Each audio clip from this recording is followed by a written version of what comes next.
मेरे YouTube channel ममता कहानी hub में आप सबका स्वागत है। आज इस वीडियो में हम कुशग्रहणी अमावस्या की कथा व कुश की उत्पत्ति कैसे हुई इसके बारे में जानेंगे। वीडियो की शुरुआत करने से पहले अगर आपने चैनल को सब्सक्राइब नहीं किया है तो चैनल को सब्सक्राइब करना ना भूलें। पंचांग के अनुसार भाद्रपद मास के कृष्ण पक्ष की अमावस्या को कुशग्रहणी अमावस्या कहा जाता है। इस दिन कुश को विधिवत तरीके से उखाड़ा जाता है। इस कुश का इस्तेमाल पूरे साल देवी देवता और पितरों की पूजा के लिए किया जाता है। इसके अलावा शादी, विवाह, मांगलिक कार्य आदि में किया जाता है। भाद्रपद अमावस्या के दिन स्नान दान करने का विशेष महत्व है। शास्त्रों के अनुसार माना जाता है कि कुश की उत्पत्ति भगवान विष्णु के रोम से हुई थी। कुश का मूल ब्रह्मा, मध्य विष्णु और अग्रभाव शिव का जाना जाता है।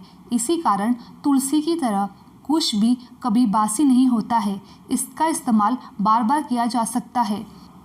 मत्स्य पुराण में कुश की उत्पत्ति के बारे में बताया गया है। इसके अनुसार जब भगवान विष्णु ने वराह अवतार धारण कर अपने परम भक्त प्रहलाद की प्राणों की रक्षा के लिए हिरण्यकश्यप नामक राक्षस का वध किया था, तो फिर से धरती को समुद्र से निकालकर सभी प्राणियों की रक्षा की थी।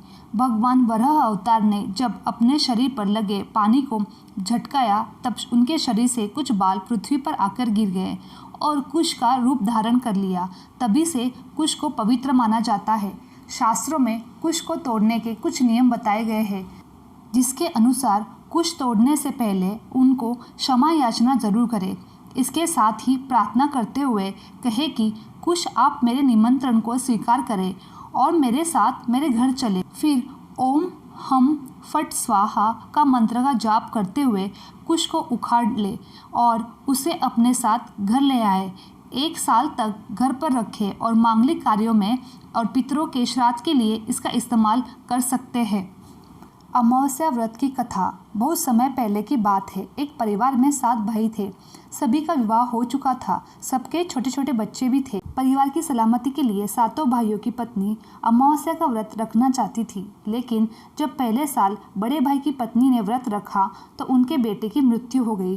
दूसरे साल फिर एक और बेटे की मृत्यु हो गई। 7वें साल भी ऐसा ही हुआ।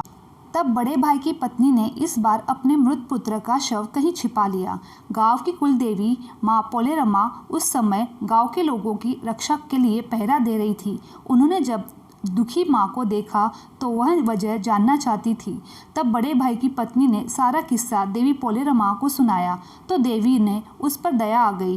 देवी पोलेरमा ने उस दुखी माँ से कहा कि वहाँ उन सभी स्थानों पर हल्दी छिड़क दे जहाँ जहाँ उनके बेटों का अंतिम संस्कार हुआ है। तब बड़े भाई की पत्नी ने ऐसा ही किया।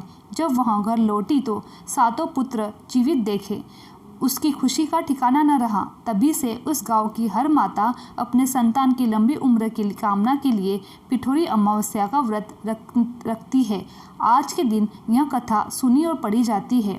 उत्तर भारत में यह पर्व पिठोरी अमावस्या के नाम से माता दुर्गा की आराधना करके मनाया जाता है। वहीं दक्षिण भारत में यह त्यौहार पोलालाला अमावस्या के रूप में माँ पोलेरमा, जिन्हें माँ दुर्गा का ही रूप माना जाता है, उनकी पूजा अर्चना के साथ मनाया जाता है।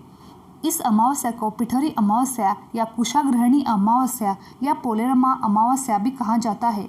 इस दिन आटा गूंथकर माँ दुर्गा सहित 64 देवियों की आटे की मूर्ति बनाकर महिलाएं व्रत रखकर उनका पूजन करती है। इस दिन आटे से बनी देवियों की पूजा होने के कारण यह दिन पिठोरी अमावस्या के नाम से जनमानस में प्रचलित है।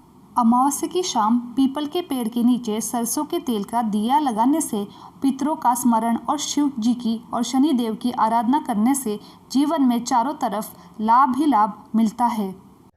मेरी ये वीडियो आपको अच्छी लगी तो चैनल को लाइक, शेयर और सब्सक्राइब करना ना भूलें। आप सभी का धन्यवाद।